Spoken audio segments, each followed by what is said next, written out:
Iran Israel যুদ্ধবিরতির সময়সীমা পেরিয়ে গেছে ২০ দিনেরও বেশি। এই সময় জুড়ে বিশ্বজুড়ে অনেকেই স্বস্তির নিঃশ্বাস ফেলছেন, ভাবছেন এবার বুঝি ইরানই জয়ী হলো এবং দখলদার ইসরায়েল ইরানের কাছে মাথা নত করল। কিন্তু আসল চিত্রটা ভয়ঙ্করভাবে ভিন্ন, কারণ ইসরায়েল মাথা নত তো করেইনি, উল্টো গভীর ষড়যন্ত্র করছে, যেখানে পুরো মুসলিম বিশ্বকে ধ্বংস করার নীল নকশা আগেই তৈরি করে রেখেছে ইসরায়েল।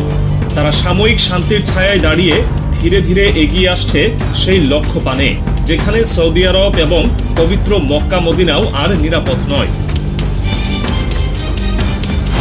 এই পরিকল্পনার জন্ম বহু আগেই। বাইবেলের জেনেসিস অধ্যায়ের 18 নম্বর পদে যে ভবিষ্যৎবাণী করা হয়েছিল তাতে বলা হয়, ঈশ্বর নীলনদ থেকে ফোরাত পর্যন্ত বিস্তৃত ভূমি নবী ইব্রাহিমের সন্তানদের দেবেন। আর এই জায়গাটি আজকের আধুনিক জায়নবাদীদের চোখে হয়ে উঠেছে ভবিষ্যতের ইসরায়েল, যার বিস্তার শুরু হবে মিশর থেকে আর শেষ হবে ইরাক পর্যন্ত। এই ধর্মীয় মিথকে হাতিয়ার করে ইসরায়েলের প্রতিষ্ঠাতা থিওডর হার্জেল যে সীমানার কথা বলেছিলেন, সেটি আজ ইসরায়েলের রাষ্ট্রীয় নীতিতে পরিণত হয়েছে। বিশেষ করে 1948 সালে রাষ্ট্র প্রতিষ্ঠার পর এবং 1967 সালে আরব ইসরায়েল যুদ্ধে বিজয়ের পর থেকে। সেই বিজয়ের পরই মুভমেন্ট অফ গ্রেটার ইসরায়েল নামের এক ভয়ঙ্কর পরিকল্পনার ঘোষণা আসে। এর উদ্দেশ্য ছিল একটাই, মিশরের বিশাল অংশ, ইরাক, সৌদি আরবের কেন্দ্রীয় ভূখণ্ড, কুয়েত, সিরিয়া, জর্ডান, লেবানন এবং দক্ষিণ তুরস্কের কিছু এলাকা সবই ইসরায়েলের পূর্ণ নিয়ন্ত্রণে আনা।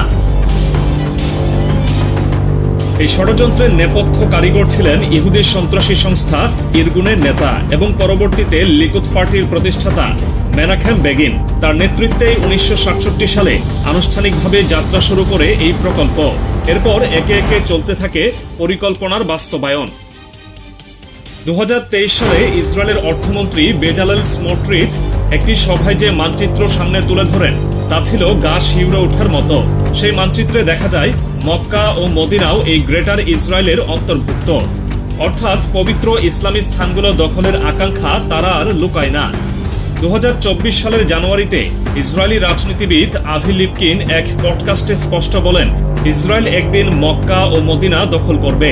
বিষয়টি বলার ধরনে ছিল না কোনো দ্বিধা, ছিল না কোনো কৌশল, ছিল স্পষ্ট উচ্চারণ, যেন এটি সময়ের অপেক্ষা মাত্র।